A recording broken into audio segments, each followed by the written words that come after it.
What's up, Canes fam? Welcome to the Miami Knights podcast. You are tuned in to our preview show for our game against the Texas A&M Aggies, first round of the college football playoff on December 20th, 2025.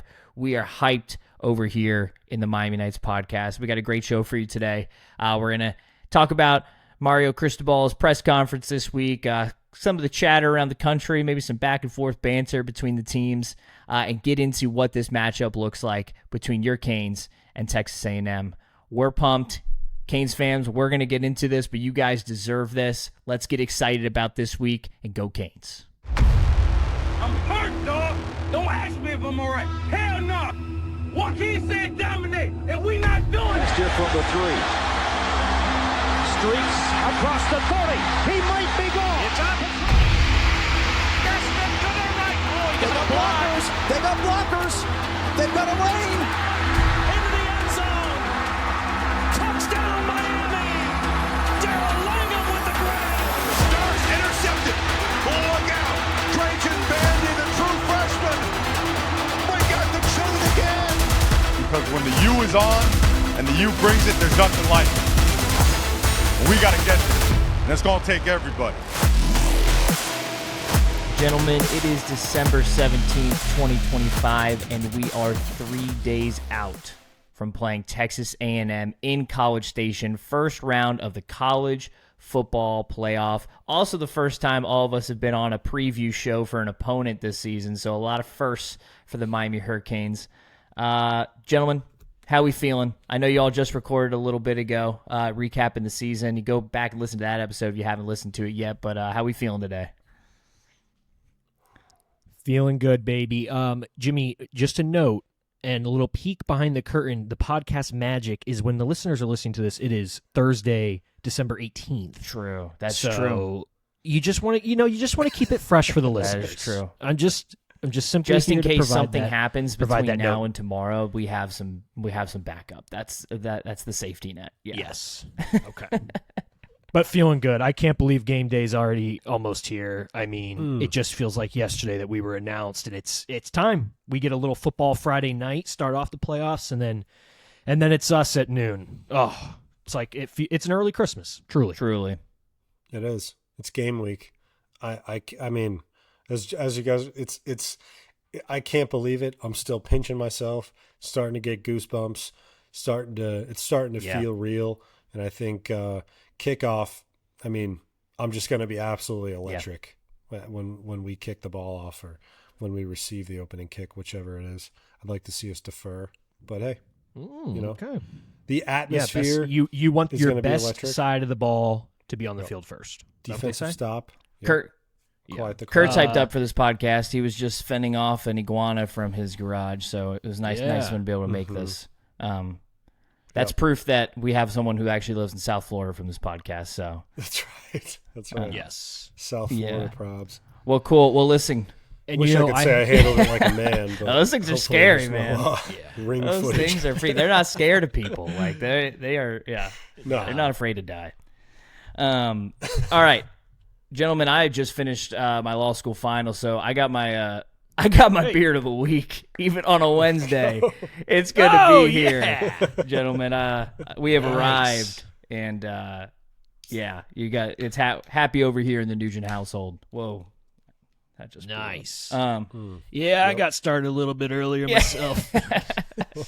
Folks, when you're listening to this, we're recording at 3:57 p.m. on a Wednesday. So good times. Also, I got my football here, and I only inflate this football. I inflate it week 1, right before the first game of the season, and then I don't inflate it the rest of the way. I had to give this thing another pump because we're in playoffs. So that felt good. You I was mud like, that ball too, don't you? Did you mud What's that that? ball like how they do for the games? I what Isn't that called ball? like mudding? What they do when they like get the ball ready? Oh yeah, no. Oh, I Yeah, thought you did not. did. No. I was watching. Just I was letting it watching a long naturally video occur. on YouTube the other day about how people do. I was like, I can't believe Joe went through these Yeah, steps, how but you, I guess you prep didn't. it. No. Just letting the natural asphalt scuffs from Hard Rock Stadium take care of it. So Formula One track. Yes. Well, as normal on these recap shows, Joe normally takes us through the Mario Cristobal's press conference. I'm going to give you all little snippets to get us rolling about that. He was asked Mario was basically asked a question of what is it like, around this time of year, you're busy, especially now with the college football playoff. You got the portal timing weird. You got the recruiting window just ended, obviously. So this was Mario's response of how he deals with it this time of year. January 2nd, how do you manage all that? I mean, just cancel Christmas. I mean, you got stuff to do. I mean, I don't. Cancel Christmas. You heard it here first. The Grinch is here. Yeah, Mario's down to business. That's right. He's locked in. Mm-hmm. You got a lot of coaches right now complaining about the schedules and the way the timeline works. And yeah, it stinks and it needs to be fixed, but our coach doesn't complain about anything. No, it's football first. Like if there's ever been like a football guy, it is Mario Cristobal. Mm-hmm. That's when I saw that. I mean, I texted you guys, but like the total, like who Mario Cristobal is. You consider everything that we say week after week, alma mater, dream job, absolutely the most intense. Like his life could be in the depends Secret Service on this job. He'd been great for that job. You can't. This guy, he will never. You can't hold a guy like that down. I mean, the worst of the worst is behind us, and now as we move forward, I just think you have a guy like that at the helm, and we're rocking and rolling. I mean, I'm just excited. And I know that the team that I just can't imagine like Miami's not going to come out flat, right? Like there's no any team with this guy at the helm is going to be locked in and ready to go. Trenches travel, and truly, I don't. And that's what I'm excited about. Beautiful. Yeah. Put that on a t-shirt. Yeah, trenches travel. I like that. We haven't come out flat. I don't know if we've really come out flat under Mario Cristobal. We've come out bad, but there's definitely a difference. But it's like, because that used to be a huge Miami Hurricanes problem, is coming out literally sleepwalking. I don't know if we've had that. We've just come out a little stale. Yeah, it's like not necessarily making like fumbles and turnovers and like stupid stuff, but it's just like doing nothing sometimes. Yeah. Right. Jimmy, some of my notes from Mario Cristobal's press conference. Coach must have lost a bet to continue to wear this military polo. Now I think he's messing with us. Yeah. Yes. Maybe he just loves the troops. I guess so, but it is like it's also not the clearest military polo. It's not like that's clearly But then Kurt texted us last week that Joe Zagacki is trying to match. Poor Joe. And he can't quite get it done. He went quarter zip. Yep. To try to match Mario Cristobal's military polo. That's so true. I thought once that joked happened, about that he was going to do that. I know. I'm telling you, he's trying. He wants to just match it. And then he got intimidated into it. Finally, I just imagine he showed up and he was like, Mario. And then weirdly enough, he goes missing this week. Gone. The most important week to have the Mario Cristobal show starring Joe Zagacki and Don Bailey Jr., and they are MIA. We should be worried. Worried sick, we should be worried. There's a lot of weird stuff going on in college football right now, and this could be up there. Joe Zagacki's missing. Could Joe Zagacki be a Sharon Moore situation? Oh, God. There's a mugshot of Joe Zagacki. He's in his polo. I hope the truth isn't. Oh, boy. Joe. Okay.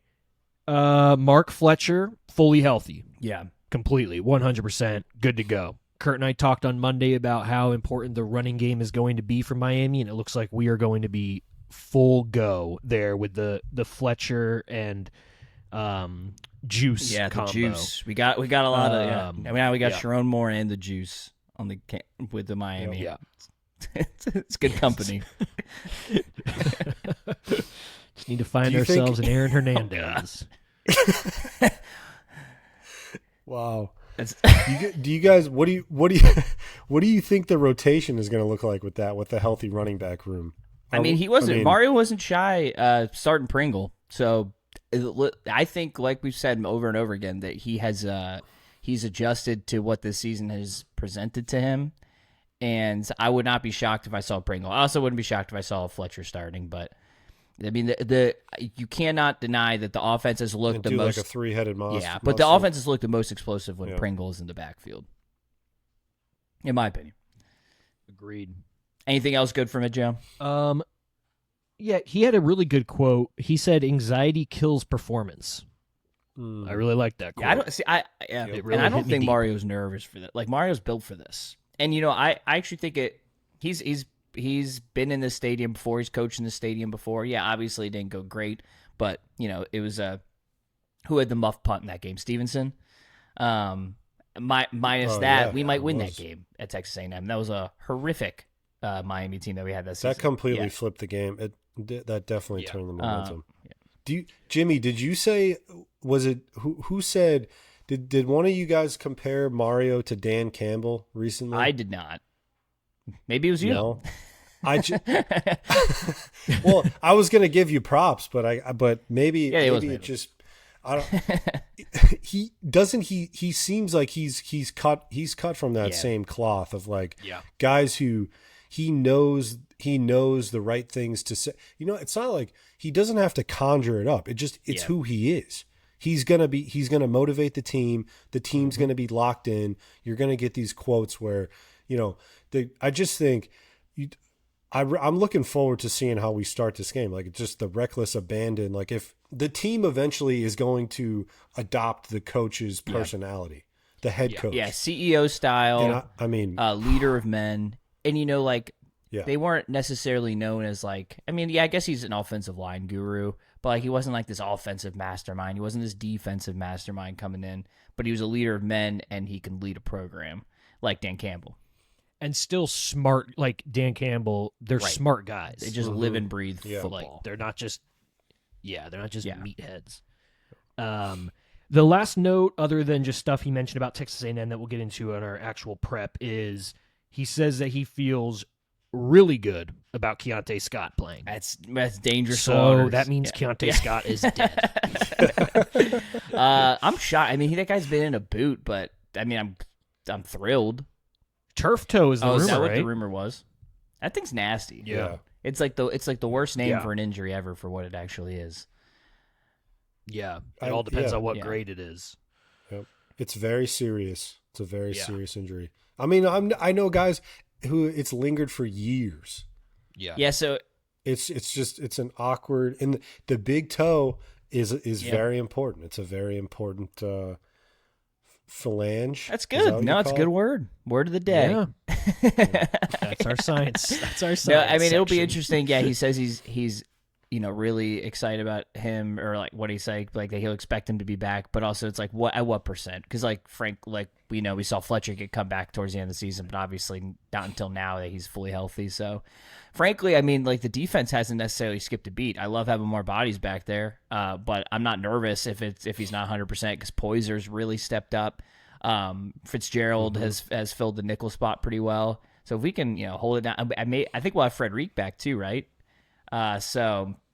Getting fully healthy. Mario's been hitting on that a lot. I think he's finally come forward of what the health of this team actually was mid-season. He's in all of his interviews, he's like, we were not healthy for a lot of the season, but you would never know. He's always just like, they might be back this week, but after the Pitt game, he did a deep dive into what players were. That's what I'll say. That's when Politician Mario. Yeah, that was when Politician Mario came out. Yeah, dude.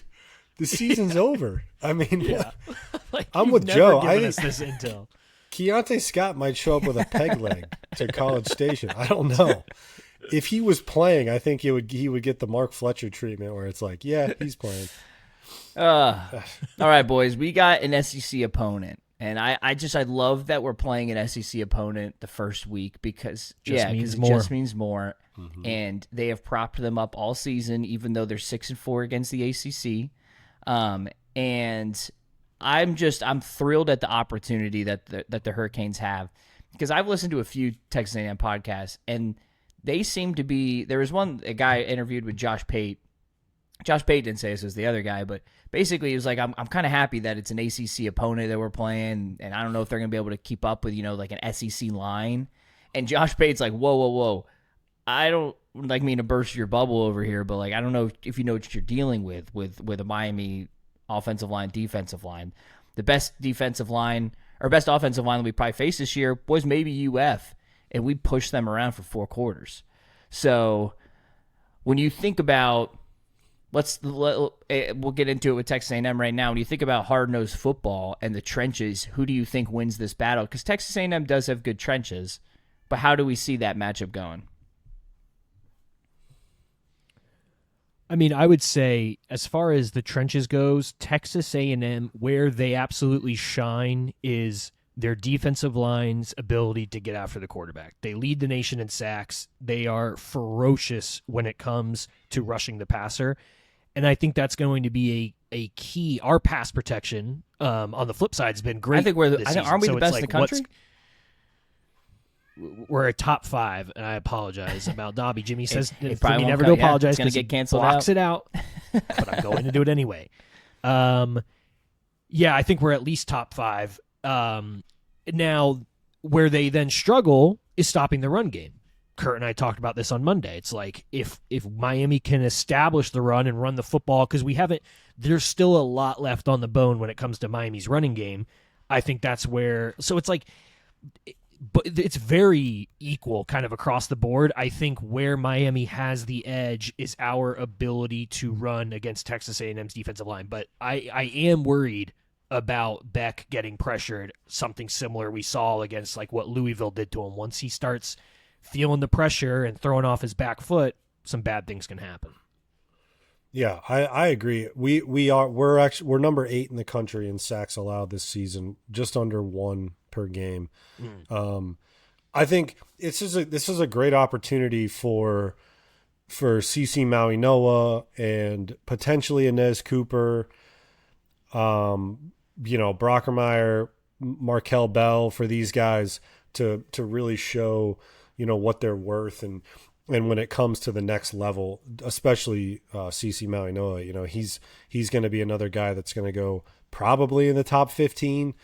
So it's hard not to feel good, but I'm with, obviously we did see it in the Louisville game, and that's the concern is like, what is Carson Beck's threshold? Like, does he have is it game to game where like once he feels a little bit of pressure or uncertainty one time, he kind of goes off the cliff, and that's why I would think that this week in practice, the offensive staff and Shannon Dawson in particular is emphasizing the check down.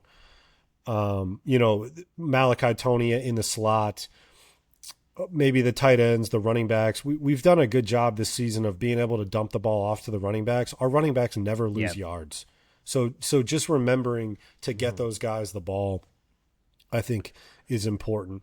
But it's hard not to feel like we always have an edge at the line of scrimmage going into any game, no matter how good. You have even on the defensive line. Like, is anyone really talking about Ahmad Moten or David? Justin Scott. Blay has really pissed me off. Justin Scott has been fantastic.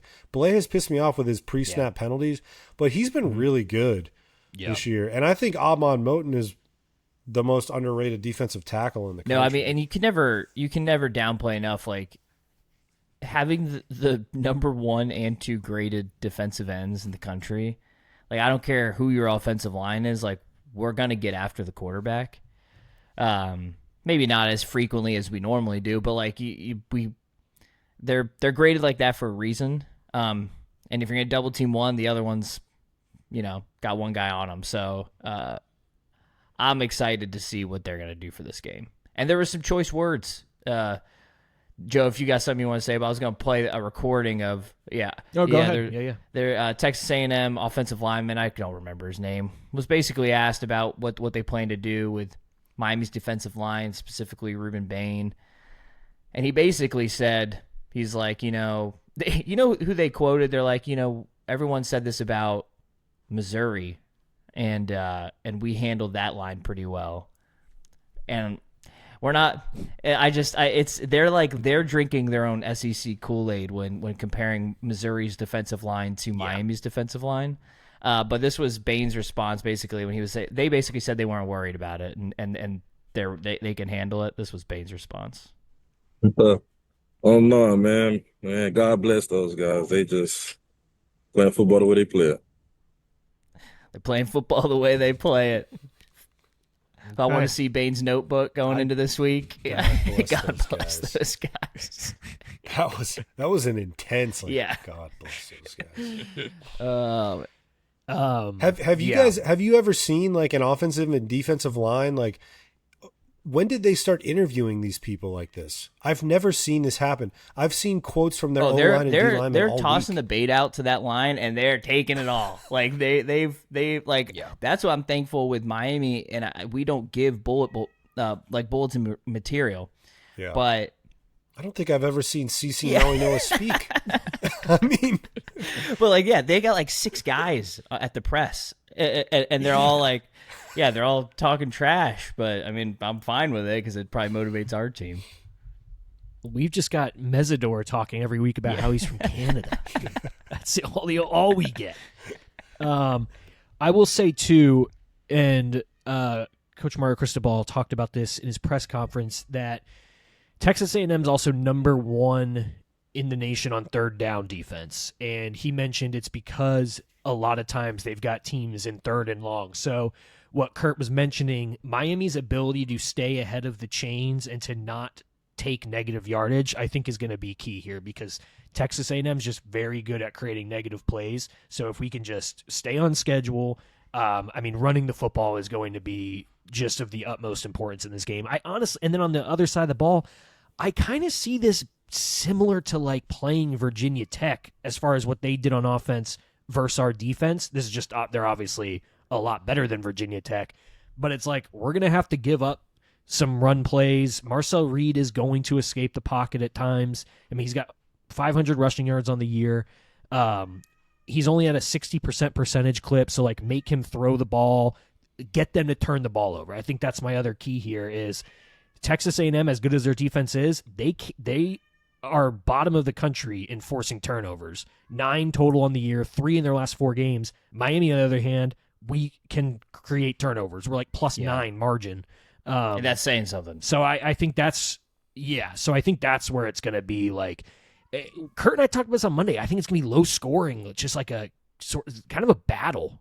A battle in the trenches. I think that's probably why all these trench guys are getting interviewed, is because that's truly where this game is going to be won. Mm-hmm. Well, frankly, I mean, that's where seasons are won. Like, you get to this point, and it's like now it becomes big boy football. But it is going to – I do believe this is what a lot of people in the country are saying. It will come down to a quarterback battle. Like, because, we're facing some good lines, it's going to be which quarterback gets rattled the least, because both Marcel Reed and Carson Beck have shown signs of getting rattled when things get tough. Marcel Reed's got legs to back that up, but I would take Carson Beck's arm over Marcel Reed. So it's going to be just an interesting quarterback battle here. I feel super confident though having Carson Beck at the helm for this. Like, he's been on this stage. This is not unfamiliar territory for him. I'm super excited about the opportunity for him, because frankly, like, I know we've said this over and over again, but after the Louisville game, I just think the country looked away from Carson Beck. But he was a Heisman favorite going into that game, and like rightfully so, he got dropped after that. It was a bad game, but also like the Louisville defensive backs just made like the most incredible interceptions I've ever seen in my entire life. Like, they haven't made those plays since, and they never will again. It was truly incredible, but the country wrote him off. Yeah, and if you look at this QB class, it's bad. Like, Beck's got an opportunity here to push his name up in that draft list. So yeah, it's a huge opportunity for him. And like you said, I mean, the atmosphere is going to be nuts. It's going to be awesome. Big time atmospheres, big time games do not faze Carson Beck. So not worried. We saw he's almost played some of his best games. Like, he had a great game against Notre Dame to start the season as a brand new quarterback. Never been in the system before, coming off a major UCL surgery, and he rose to the occasion. Florida State. That game was, that crowd was nuts. I think that's the thing. That's and we saw Marcel Reed has struggled. He struggled against Texas, and when I think the type of quarterback he is he's a big play hunter, and so looking at Miami's defense, we don't give up big plays. There aren't broken coverages. Yeah. There aren't missed literally tackles. Not since Notre Dame. Teams we don't had a couple get against Notre us. Dame, and then not since then. And that was the only time Notre Dame scored was off broken plays. Mm-hmm. The one to the tight end, and I think it's a good point to remember. Notre Dame's secondary in that game was unbelievably physical. They're really talented. They played us really tough. Carson Beck didn't have easy throws in that game, but he was fantastic, and he did rise to the occasion. I think it's worth remembering, that against our biggest opponents on paper. Again, remember, Florida's defense was very, very good for most of the season. When they were still in it, Florida had a top 15 defense in the country. Their secondary was really solid, and those were his best games. So I think it's something to remember that we do have a quarterback who it's just really funny. The narrative has really gotten away from him, and it's probably, I think it's going to serve us well. Absolutely. I think it's going to be a good thing. I think Pittsburgh had a good defense too, and that was a road game in the cold. Yeah. I feel like Carson Beck is going to rise to the occasion, and the turnovers are going to be huge. That South Carolina game started to get away from Texas A&M. When they were getting the doors blown off them in the first half, it was turnovers. And then Shane Beamer forgot to bring out his team second half, celebrating walking into the alley. Like that game by itself changed a lot of the that outcomes of the college football playoff. Like that had a lot of ramifications. But that game and the Texas game just showed me that there's weaknesses on this team. Obviously, I mean, there's weaknesses on every team in the country. But like Texas A&M was kind of they were being viewed as a gauntlet, and I think they're a really, really good team. But it's not unbeatable, and it's not something I'm not. I would be more nervous to play Notre Dame, for example. And I don't know if that's saying too much, but yeah. No, I agree. I mean, also, Texas A&M beat Arkansas by 3. They beat Auburn by 6. It's like they are not these world beaters that have just been dominated. They are a very good team. It's why they're in the playoffs. But it's not. You look at their schedule, who they played and who they beat in the margins. Nothing is they got pushed around by Texas. Winning 11 games is impressive, but yeah. Another note that I would say worries me about this Texas A&M defense, which clearly, obviously, what we've been talking about is their strong suit. An interesting note is they are number 1 in the country against the screenplay and against slot receivers. Okay. So if you think about our MVP on our offense, Mr. Malachi Toney, second team All-American, not freshman All-American, All-American. There is a potential he is kind of taken out of the game based on how Texas A&M is going to approach it. Like that's their strong suit. They are going to try and eliminate him from the playbook. So we're going to have other guys really step up. That's an interesting stat. Yeah. That is. Yeah. That's a good dig. Yeah, thank you. It is. I mean, but I think that's why everyone's so excited about this matchup and why the spread is only 3.5. Because it's I believe maybe talent-wise on paper, maybe there's an edge to Miami, but the matchup is so close. And what do you say when the home team usually gets 3 points? So they're basically calling it on a the coin spread. So that's a very interesting stat because I mean we love the screen. Shannon Dawson loves the screen, especially to Malachi Toney. But hopefully they see that too. I will. The only thing, not to destroy Joe's. It was a really, really good point. It was a good pull. It was a very good pull. It's And I don't want to go be overboard. I think that Texas A&M is strong, and I think this is going to be a great game, and it's going to be a battle.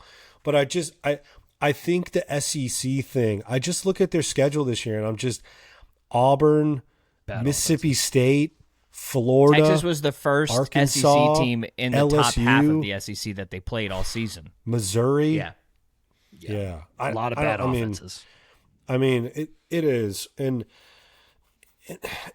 I think that Shannon Dawson has been creative enough with Malachi Toney that I'm not going to be like terrified about them.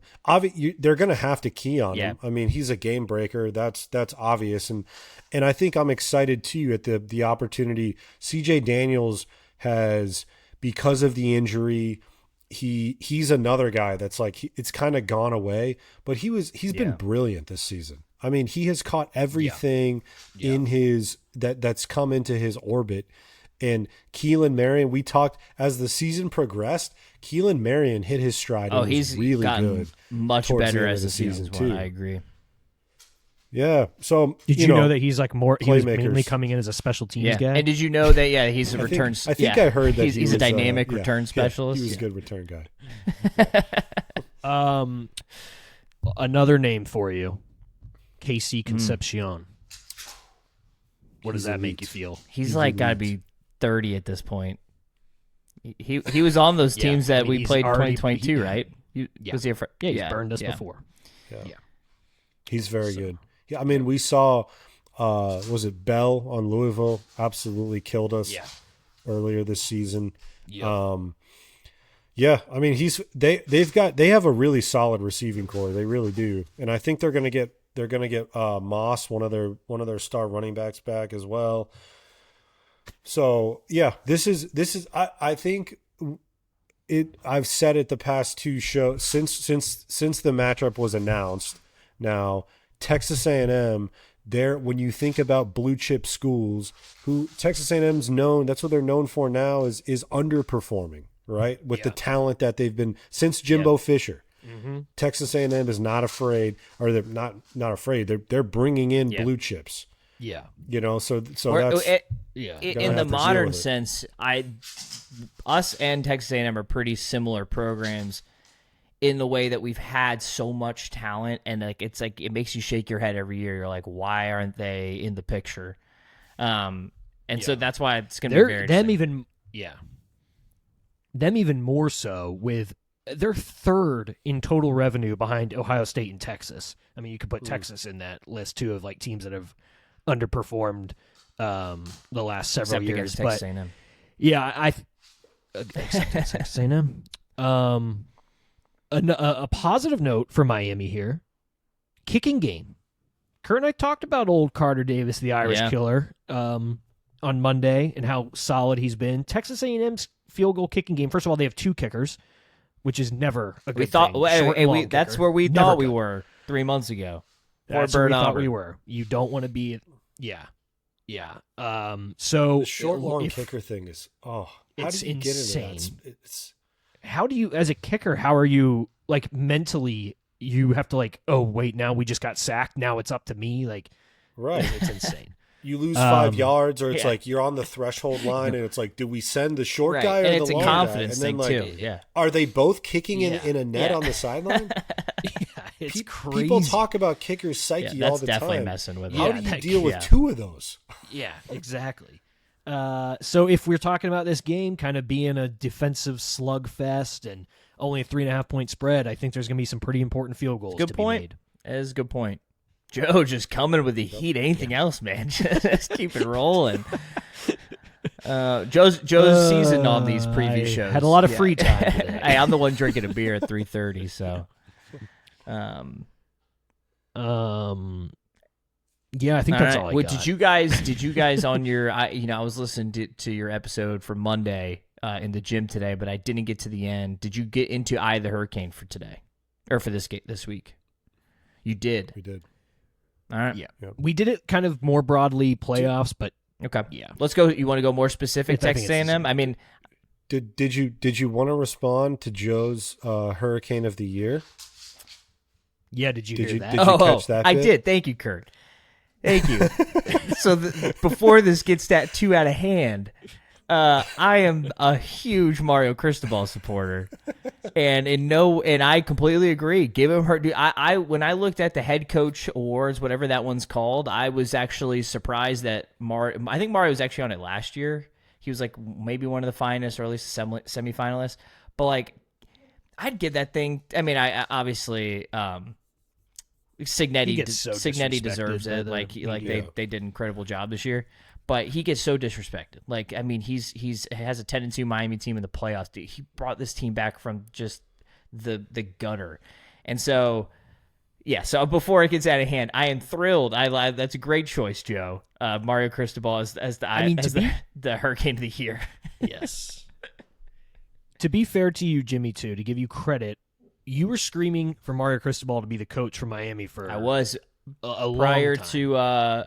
Definitely before Manny, but I think before Rick. You wanted then Mario when Rick Cristobal. became available, it was like, you got to do it. You were early on the Cristobal train. But I was also a big Butch guy on that. But now I was a bring back Butch guy going into Rick as well. But then when Rick became available, it was like a no brainer. Yeah. That's everyone used to throw that out like, oh, we'll have Ed Reed as safeties coach, Ray Lewis as the linebackers coach, Dwayne Johnson as strength and conditioning is my That's my favorite one. Dwayne Johnson is the strength coach. Team just roided it out. Listen, I don't want to spoil. I think we got like the lowlights. Jimmy's putting together something with got a hype video coming out soon. Clip. Yeah. And man, those days of Ray Lewis and Ed Reed, like just begging for those. Andre Johnson is the receiver. Like guy, just it's like the people wanted to take the 01 team and like. Those guys have been working like normal Winslow jobs. as a tight end coach. They're like retired. Yeah, let's just pull him in. Let's have him coach. That's going to be the coaching. No, but what Kurt's referencing is I'm making a hype video, and I texted them. I was like, I need lowlights from your life as a Miami Hurricane fan and your favorite highlights from this season. And man, it was tough reading some of them. I had most of the we reeled off the lowlights.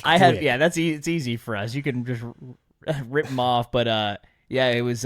You guys reminded me of something. Kurt pulled out Louisiana Tech, and I'm like, oh, good Lord. Forgot it. Yeah, I remembered the halfback pass in Shreveport. That one's ingrained into my brain. But yeah, the halfback pass in the snow. Do you remember? It was a 1-score game. That was late in the fourth quarter of a 1-score game. Yeah. Yeah, that was it. That was. Yeah, but it was knowing that we're playing a playoff game on Saturday. It was a fun video to make. Looking through the sad parts, because like, dude, we just you Canes fans deserve every positive feeling that you are feeling going into this week, and like I've felt a little bit of like. I'm like, is this loser mentality that I'm just like thrilled to be here? But I don't think it is, because it's just like at a certain point, like the college football world and like and on Twitter and just fan base in general, it gets super toxic where it's like it's almost like championship or nothing. And there was a coach this season that brought up even like it's like playoffs or nothing, which like I think. It's hard not to feel that way when it's top 12. Like you always kind of feel like there's a chance until the very end if your team's okay to make that top 12. But still, it's like it's toxic in the sense of like it's like an all or nothing type thing. It's either you're Bama or you're nothing. In reference to dominance in this this era of college football. And so I'm just thrilled to be here. Like I'm thinking I'm gonna be on Saturday. Joe and I are gonna be together and be in New York. We're gonna crack open a couple beers and watch our Canes play at noon. And I'd like obviously I'm gonna be devastated if we lose this game. But like it's just gonna be fun to watch. Like I'm never gonna be upset watching this unless we just get absolutely bulldozed. But it's gonna be a matter of like it's gonna feel surreal honestly to watch us with playoff implications. Yep. Yeah, I think it's very important for us to enjoy the fact that we are. I mean, for 20 plus years we have been just praying and begging and crying. Literal tears I've cried in the last 20 years to be in this position to compete for a national championship. So I'm going to enjoy this moment because at the end of the day, this is just something that we love and that we're passionate about. So you got to enjoy the process of it. Mario Cristobal says he loves to work. team loves to work. What was I love your to actual enjoy. tears moment? There's a few. I think the hardest I cried was Shapiro. Yeah, that's true. That was a tough day.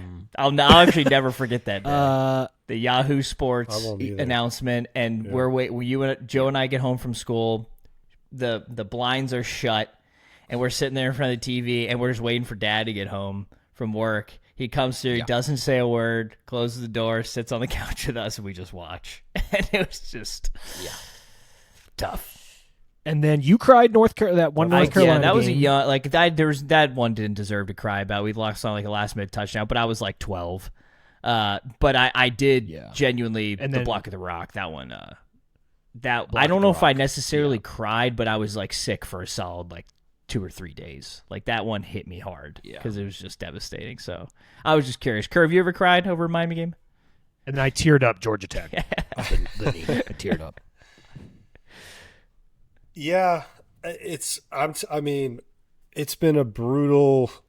When the final game, the big one to me that might surprise people, just because I was 12 years old, but like the way that we went out of the Orange Bowl, being shut out to Virginia, like that was genuinely, if you think of like what's the worst, like a venue like that housed 5 national championship teams, the longest home winning streak in the country. It saw hundreds of NFL players come through those doors and run out through the smoke. It's the birth of the smoke. Jimmy Johnson. I mean, you're talking about some of the, like, when you talk about the story of college football, the Orange Bowl is a venue that it has to be mentioned in the story of college football. And to go out, it's like a 1 in a million. Like, how is it possible that the last Miami Hurricanes game played in that stadium? And as a kid, it's like your dad's pissed off, and you're just your life. That's like your life is like the college football. Now mom and dad aren't talking. No, I mean, frankly, yeah. But it's devastating. It's like it was like the worst day ever. And it was shocking. When I was pulling that clip, so that is going to be in the video. I was pulling that clip, and frankly, like I've always I knew about it. Yeah, I was 12, or 11 or 12 for that game, so I understood that this was horrible. But even then, I couldn't necessarily appreciate it as much. But like when I pulled this up and I saw 48-0, and I saw like what this game was, and like saw the crowd, that was actually the part that made me the most. I'm like, dude, that place was packed, and the place was fired up because this is it. And people were crying before the game, then they're crying after the game for a different reason. That was dark. That's Imagine, I was thinking, like, imagine if I was like driving like one of the bulldozers in the next day, I'd be like, bring the crew schedule together. FAMU like, right now. Are you sure? Let's just play one more game. Maybe we should. Yeah. Yeah. And then in the insult, the whole thing is the Miami Marlins Stadium being built on top of it with taxpayer money. The whole thing's a nightmare. The end of the Orange Bowl is a nightmare. And then you add that into FIU in 2019. It's almost impossible that a venue like that. I only bring this up. I only bring this up to just let us reflect and appreciate where we're at now, because truly, like, I don't know if there's a fan base that in the past 22 or 23 years has been through a similar journey. Like, there's teams that have obviously used to be dominant and are struggling now. Like, you look at like a USC, and you look at a Nebraska, and there's, I mean, you look at, what FSU and UF are probably going through right now. But you look at like just the dynamics of these past 23 years, and like Joe said with Nevin Shapiro, like it was already not going well, and then we get this Nevin Shapiro stuff, and come to find out that it's like everyone in the country was paying players, but the NCAA and Mark Emmert only cared about us. Johnny Manziel he admitted to getting paid in that time span that we were under probation. Johnny Manziel got paid $2 million to stay. And all Nevin wanted to do is take some players to a strip club. Come on. I mean, remember the SI article about the death penalty? And he rewrote it. Like, he said as a company, Sports Illustrated, you have to remember, like, before Twitter, Sports Illustrated was like that was the truth. premier That was the source sports Bible. for sports. Yes. Yeah. And everyone wanted to be on the cover of Sports Illustrated. The Yeah. cover of Sports Illustrated. This is like Time Right. magazine, Yeah. right? For sports. Advocating for Miami why to get the Miami death should penalty. cancel football or something like that. And then I after mean, the Nevin Shapiro are stuff you came kidding? out, the same guy rewrites the article and says, like, revisiting why Miami should cancel their football program. Yeah. I mean, and yeah, it's unbelievable the process. That's how many times that's what Joe and I dug into, like the is the you back thing, and it's like how many times did we have to go? It's like this is rock bottom. How many times have we said that? This is rock bottom. And then things improve. And then it's like, is the U back? And then, no, this is rock bottom. And then is the U back? It's this constant, it has been the turbulence in what the past 20 years has been as a Miami Hurricane has been. It's just impossible. The story and the journey. And that's why you talk about what this college football playoff means. Is the U back? I'm saying, heck yeah, it's back. We're competing for a 100%. national title. Not in September, not theoretically in August or in spring practice. It is December. It's the end of December, and we are actually playing for a national title. Yeah. And The it's U not is like back. a top heavy team. You know, it's not like a team like last year where it's like we got willed in by our offense. And it's not even like it's maybe like a 2019 or 2023 FSU when you know you just really struck gold with a specific transfer class. Like this is a methodical build that Mario has done. We've been trending here. And has put the climb. Yes. Hashtag, that's a good idea. Hashtag the climb. That's a good yeah. It's been a methodical build, and he just keeps stacking it. Like we just had an incredible recruiting class, a top 10 recruiting class. I think number 8 on Rivals. Rivals loves the Canes. I feel like we always have a better ranking on Rivals.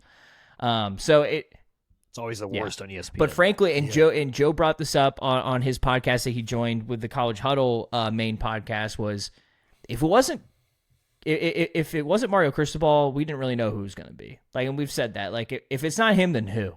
Like, give him the tools. This guy loves the program. This is the best story. This is the best way for it to go. This is right? the story. Yeah. It's beautiful.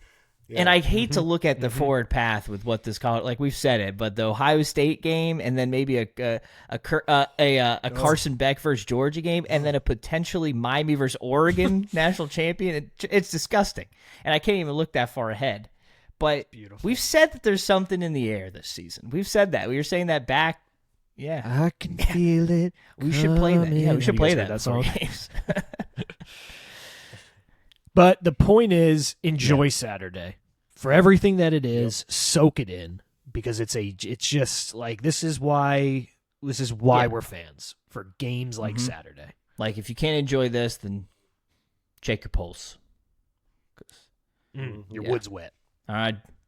And I think it's a good. I want, and I think that you know this will be we can take it upon ourselves to make this the narrative, you know, and to come back to this and remember this every year, not to become like an Ohio State where, you know, we're not jumping off the bandwagon, you know, if it's not a national championship or bust thing. I think it's a good. I'm telling myself, you know. However, if we lose 60-0, that's one thing. But losing this game is like, put it into perspective, okay? Yes. Like it's not.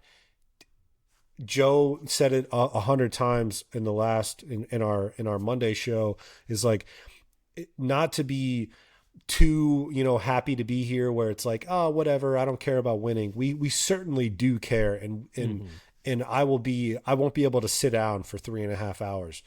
But it's just that perspective is a good one. And that's, you know, I think it'll be worthwhile to remember that no matter which way it goes, Miami's on the national stage again. Did you guys get into score predictions in the last episode at the end? All right, then we'll just leave it there. Sorry I didn't listen to the full episode. Well, what's your Jimmy? Give us yours. Give us yours. Give me your hurricane. Give me your eye of the hurricane and your score prediction. I mean, we already went into it, but Carson Beck, absolutely. I mean, if we have good quarterback play, I don't see us losing this game. If Carson Beck plays how we've seen him this back half of the season, I can't picture a team beating us. That's how confident I am in this team. So Carson Beck, absolutely eye of the hurricane for me. And then I'll say score prediction. I'm going 31-27 Canes. Okay. I think we'll score some points. I think a little higher than we had. Yep. Well, we kind of it's like stairs. I started here, and then Joe was like, "Oh, I'll one up you, a couple extra field goals, or it wasn't an extra touchdown." And then you raised the bar. That's true. Maybe I should say 31-28 because I don't know if they're getting a field goal. Please, the game cannot come down to a field goal. It can't. My heart cannot take it. Oh man. Well, boys, like we said, you guys deserve this. Canes fans, you deserve this. Enjoy this Saturday. Soak it all in. For so long we've been watching, even just it's crazy to think the college football playoff's been happening since what, 2015, 14? We're like 11 years in. And so it still feels new in a sense, but for every year, that this thing's went on, we've been sitting on our couches watching, our team's not in it. We're waiting for our team to go play in Shreveport. And so enjoy this. Y'all deserve it. Canes fans are heading to College Station hopefully as you're listening to this podcast. Hold it down for us. Go to the midnight yell. Brave souls. Let's do it. Go Canes. Go Canes. Let's go.